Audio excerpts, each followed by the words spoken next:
Halo, saudara-saudara. Jumpa lagi di Bahas Majalah Lawas. Dan karena era Trax Magazine sudah berakhir, maka kali ini kita memasuki era Playboy Indonesia. Jadi, majalah Playboy Indonesia ini berdiri atau terbit karena sebagian besar anggota redaksi majalah Trax waktu itu karena ya gemes sama manajemen yang dianggap kurang mengerti bagaimana mengelola majalah musik. Kami menghampiri Erwin Arnada. Mas Erwin ini sudah kami kenal, ya sebagian dari kami kenal sejak era tabloid Bintang Milenia. Mas Erwin juga pernah jadi general manager MTV Trax, jadi orang yang kreatif lah dalam menerbitkan majalah cetak. Kami harapannya waktu itu menghadap Mas Erwin supaya Mas Erwin mencari investor buat menerbitkan majalah musik. Tapi karena Mas Erwin nggak mau menerbitkan majalah dari nol, dia malah tiba-tiba menawarkan, udah majalah Playboy aja ya.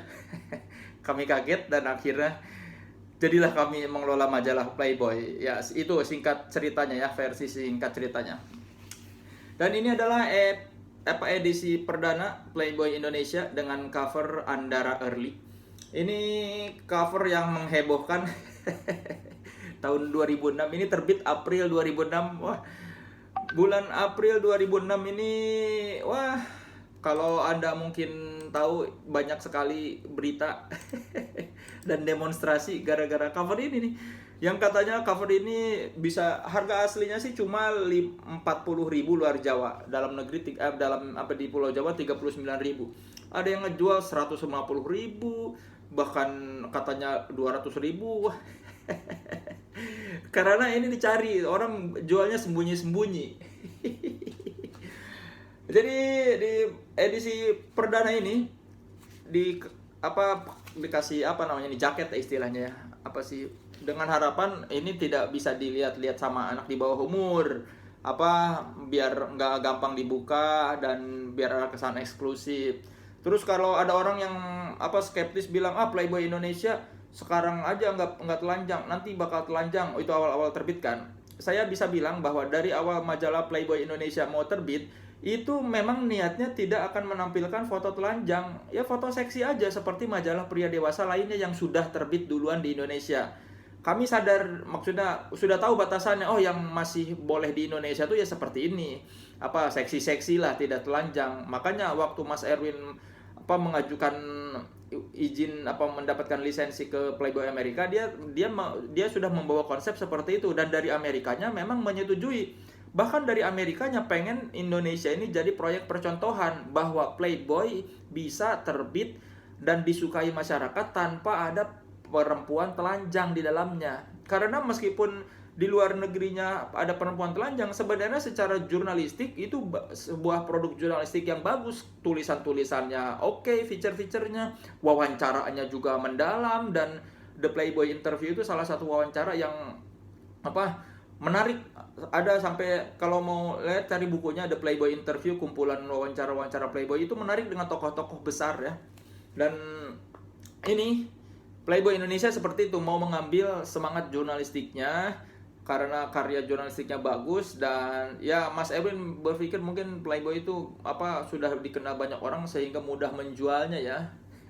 Tapi dari awal, sekali lagi, kami memang tidak pernah berniat bakal menampilkan foto telanjang. Kan di awal-awal ada berita tuh, wah sekarang aja nggak telanjang, nanti lama-lama juga menunjukkan jati dirinya. Hey, jangan sok tahu.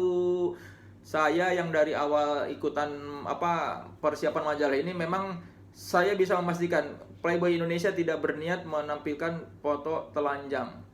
Ya, sadar diri lah, sesuai konteks aja majalah pria dewasa di Indonesia yang oke seperti apa, yaitu batasannya. Oke, ini covernya pertama Ananda Early. Terus langsung aja ya. Ini dibuka, ada lumayan nih, edisi awal masih ada iklan, ada iklan mahal lagi kayaknya tuh di cover gini. Di dalamnya ini. Walaupun belakangan setelah ada demo-demo, pengiklan pada takut ya. Tuh, di awal tuh masih ada Nokia N70 dan N90 iklannya. Awal-awal sih kayak optimistis, wah ini ternyata banyak yang mau beriklan ya. Ini ada After Hours, rubrik Babes of the Month. Ini duo elektronik DJ yang Melinka dan Devina. Terus ini ada after hours, ini rubik apa tulisan-tulisan ringan mengenai hal-hal ya apa trivia-trivia kecil itulah. Sama ada employee of the month, ini biasanya rubrik apa profil karyawan perempuan ya. Terus review movie cuma 1 halaman, review DVD 1 halaman, dan yang sedihnya ini nih review musik cuma 1 halaman juga. Kami biasa bikin majalah musik yang sebagian besar isinya musik, ternyata sekarang harus pindah ke majalah yang musik paling ya 2 halaman. Ini ada profil pendatang apa profil band pun cuma 2, ini 1 dan ini di upstairs 1/2 halaman. Ini ada sofa duo elektronik juga. Nah, ini review-reviewnya cuma segini, jadi cukup drastis perubahannya dari biasa mengelola musik, tiba-tiba musik cuma sedikit sekali. Ada review games, terus buku,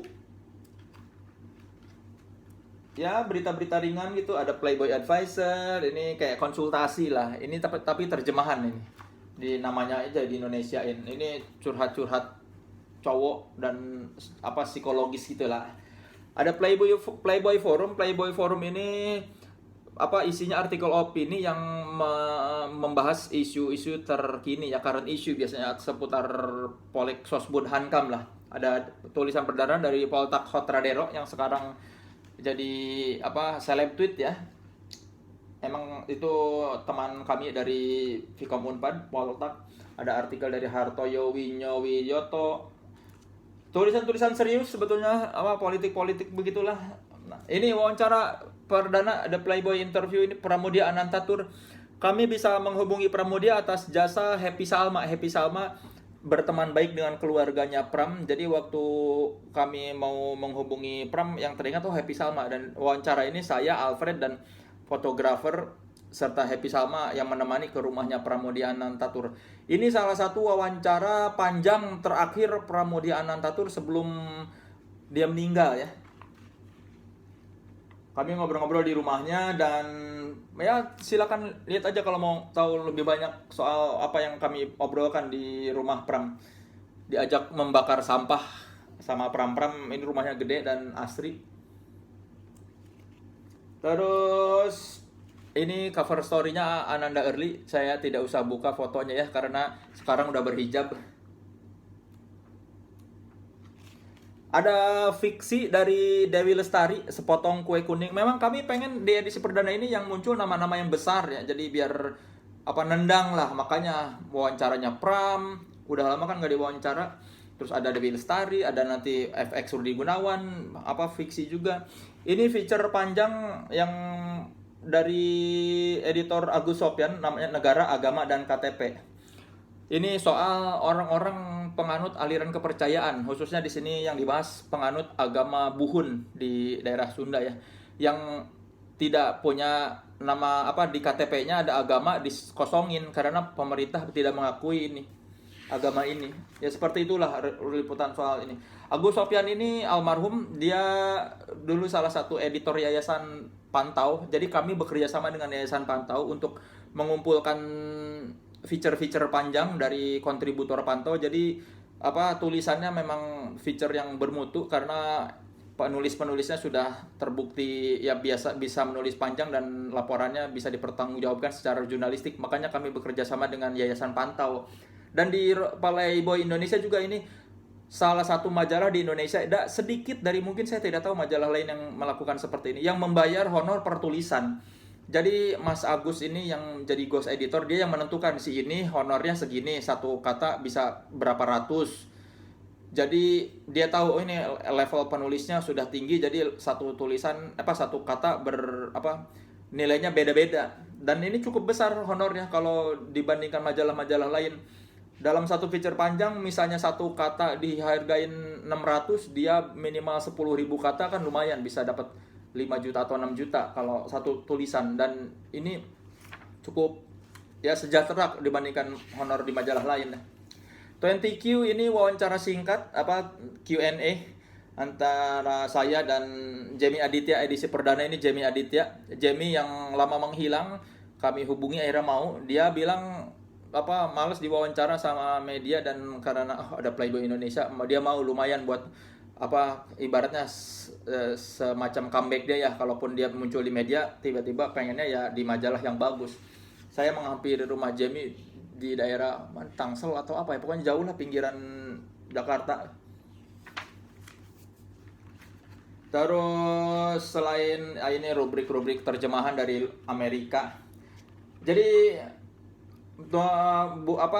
sumber majalah Playboy adalah selain tulisan dari kontributor luar, juga dari tulisan-tulisan dari Playboy Amerika yang boleh diterjemahkan, dan dia memberikan gratis kasar, nggak usah bayar lagi.